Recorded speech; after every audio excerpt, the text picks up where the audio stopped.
आप सभी का स्वागत है। मैं doctor Kuldeep Saraswat, deputy registrar हूँ शुभम यूनिवर्सिटी में। और जो अभी होस्टिंग कर रही थी मैडम, उनको मेरी तरफ से बहुत बहुत बहुत बहुत थैंक यू, ग्रेटफुल। और आप लोगों के बीच में मेरी एक टीचर भी हैं, डॉक्टर सुनीता अरोड़ा मैडम, मैं उनको भी चरण स्पर्श करता हूँ। मुझे यहाँ आमंत्रित किया और मुझे बोलने का मौका दिया। और आप लोगों के लिए, भविष्य के लिए मेरी तरफ से बहुत बहुत अग्रिम शुभकामनाएँ और अग्रिम बधाई। आप जीवन में बहुत आगे जाएँ। और हम बात करते हैं जैसे कि जो हमने टॉपिक लिया, पर्सनैलिटी एंड मोटिवेशन। तो हम लोगों ने इस टॉपिक को इसलिए चुना कि आज के समय में पर्सनैलिटी और मोटिवेशन का एक आपस में एक सिक्के के दो पहलू हैं। और दूसरा, जैसे हम बात करते हैं कि सबसे पहले पर्सनैलिटी की बात करते हैं। हमारे जीवन में पर्सनैलिटी बहुत इफेक्ट करती है और मोटिवेशन के साथ साथ चलती है। जैसे मैंने अभी आपको बताया कि एक सिक्के के दो पहलू हैं। अगर हम दोनों पॉइंटों को साथ साथ लेके चलते हैं, पर्सनैलिटी क्या है और मोटिवेशन क्या है, तो आप लोगों ने, पहले मैं थोड़ा सा किताबी लैंग्वेज पे जाता हूँ। आप लोगों ने स्टडी भी की होगी। पर्सनैलिटी जो शब्द है वो परसोना से हुआ है, जिसकी उत्पत्ति होती है मास्क। एक तरीके से हिंदी में बोलते हैं उसको मुखौटा। मास्क का मतलब होता है कि व्यक्ति का जो आउट ऑफ स्ट्रक्चर है, जो व्यक्ति की दिखाई देता है ना, वो पर्सनैलिटी है। व्यक्ति के दो फेस होते हैं, एक होता है इंटरनल और एक होता है एक्सटर्नल। इंटरनल मीन्स जो आपको दिखाई नहीं देता, और एक्सटर्नल जो आपको दिखाई देता है। It means we can say, हम लोग कह सकते हैं कि जो मुखौटा है, यानी कि पर्सनैलिटी व्यक्ति का, वह एक नकाब है जो हमको दिखाई देता है। और यहाँ तक कि वुडवर्ड थे, गिलफर्ड हुआ है, गिलफर्ड ने बोल दिया कि व्यक्तित्व गुणों का समन्वित रूप है।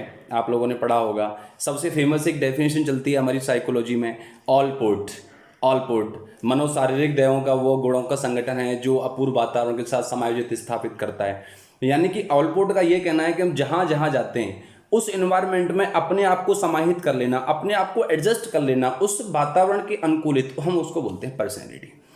अब हम यहाँ दोनों चीज़ों को लेके चलेंगे कि हमारे जीवन में पर्सनैलिटी और मोटिवेशन का क्या इंपॉर्टेंस है, और हमारे एक जो हम पढ़ाई कर रहे हैं, चाहे हम बीएड कर रहे हैं, डीएलएड कर रहे हैं, जेवीटी कर रहे हैं, हम जो भी कर रहे हैं वहाँ भी अपना एक महत्व है। सबसे पहले हमारी जो पर्सनैलिटी है, पर्सनैलिटी की क्या क्या करेक्टरिस्टिक्स होने चाहिए। हम, एक तो डायनामिक प्रोसेस है। आप लोगों ने स्टडी किया होगा इसका कि personality is a dynamic process, यानी कि एक गतिशील प्रक्रिया है। ये पर डे पर दिन बदलती रहती है। हम सुबह से लेकर शाम तक 1000 लोगों से मिलते हैं। क्या हमें कपड़े पहनने का तरीका खुद से आता है? नहीं आता। क्या हमारा हेयर स्टाइल हमें खुद से सीखते हैं हम लोग? नहीं सीखते। हम जितने लोगों से मिलते हैं, जितने लोगों के हम कांटेक्ट में आते हैं, उन लोगों को कॉपी करने का प्रयास करते हैं। आप माइक को बंद कर लीजिए, बीच में डिस्टर्बेंस हो रहा है कुछ लोगों का। मैम, आई थिंक ये गरिमा भाटी मैम, प्लीज़। हाँ, थैंक यू मैम। तो हम बात करते हैं कि जितने लोगों से हम पर डे मिलते हैं, मैं सुबह से लेकर शाम तक कम से कम 20 लोगों से मिलता हूँ, तो हम उनके बहुत सारी चीज़ें कॉपी करते हैं। इस दुनिया में कोई व्यक्ति जन्म से नहीं सीख के आ सकता। हमारे जीवन की 4 स्टेज होती हैं। इन्फेंसी पीरियड, शैशवावस्था, बाल्यावस्था, किशोरावस्था, और उसके बाद में फिर आता है हमारा वृद्धावस्था। 3 स्टेज तक की हम स्टडी करते हैं साइकोलॉजी में। वृद्धावस्था का कहीं मैंने ज़्यादा नहीं स्टडी किया, ना मैंने लिखा कुछ। शैशवावस्था, बाल्यावस्था और किशोरावस्था। तो जितने भी लोग किशोरावस्था में हम किसी से भी मिलते हैं, तो जन्म से कोई भी व्यक्ति सीखना नहीं, मतलब सीख करके नहीं आता। माँ के गर्भ से जब भी छोटा बच्चा जन्म लेता है तो वो एक ब्लैंक पेपर के समान होता है।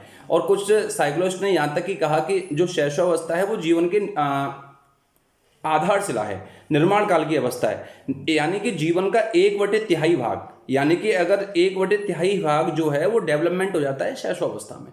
उसके बाद जैसे लोगों के हम कांटेक्ट में आते हैं, तो किसी से हम किसी का नेचर कॉपी करते हैं, किसी की पर्सनैलिटी कॉपी करते हैं। इस दुनिया में कितने क्रिकेटरों के लोग फैन होते हैं, कितने एक्टर्स हैं लोग उनके फैन होते हैं। I like this personality, I like this person, वो यूनिक पर्सनैलिटी है, वो यूनिक पर्सन है। क्या यूनिक व्यक्ति और यूनिक पर्सनैलिटी ऐसी बन जाती है?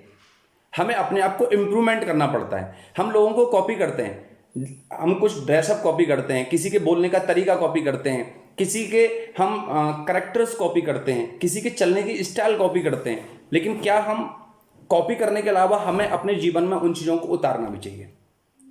दूसरा, मोटिवेशन जो आप लोगों ने साइकोलॉजी में पढ़ा होगा, इसकी जो उत्पत्ति हुई है वो लैटिन भाषा के मोटम शब्द से हुई है। और मोटम जो है, मोटम just like is the motor. जैसे मोटर क्या है, मोटर एक वर्क करती है मूवमेंट करने का। तो मोटिवेशन से हमें ये सीख मिलती है कि अगर आप जीवन में मोटिवेशन चाहते हैं, जीवन में आप अगर प्रेरणा चाहते हैं, जीवन में आप अभिप्रेरणा चाहते हैं, स्वयं से मोटिवेट होना चाहते हैं, तो आपको मोटर की तरह चलना पड़ेगा। आपको मोटर की तरह मूवमेंट करना पड़ेगा, आपको मोटर की तरह गति करनी पड़ेगी, आपको अपने आप को चलायमान रखना पड़ेगा। और एक साइकोलॉजिस्ट हुए हैं, उन्होंने कहा है कि अगर आप चलना चाहते हैं, आप बहुत आगे जाना चाहते हैं, तो आप अकेले चलिए, क्योंकि अगर आप अकेले चल रहे हैं तो जीवन आपको बहुत आगे ले जाएगा। क्योंकि हम बहुत सारे लोग जो हम साथ लेके चलते हैं वो बीच में छूट जाते हैं और वो हमारा साथ नहीं देते।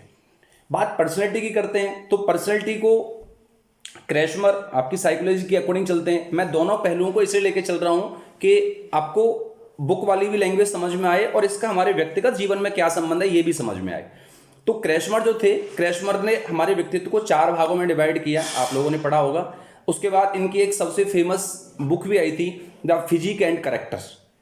हमारे व्यक्तित्व को 3 भागों में डिवाइड किया है किताबी तरीके से। सबसे पहले क्रैशमर ने डिवाइड किया था शारीरिक प्रकार में, दूसरा स्प्रेंगर ने डिवाइड किया था समाजशास्त्री प्रकार में, और तीसरा युंग ने प्रकारों को डिवाइड किया था मनोवैज्ञानिक प्रकार में। द फिजिक एंड कैरेक्टर जो बुक थी वो क्रैशमर ने लिखी थी, और उसके बाद जो स्प्रेंगर थे उनकी सबसे फेमस जो बुक आई थी वो थी द टाइप्स ऑफ मैन। उसके बाद युंग आए और युंग ने भी व्यक्तित्व को 2 भागों में डिवाइड कर दिया, एक इंट्रोवर्ट और एक एक्सट्रोवर्ट।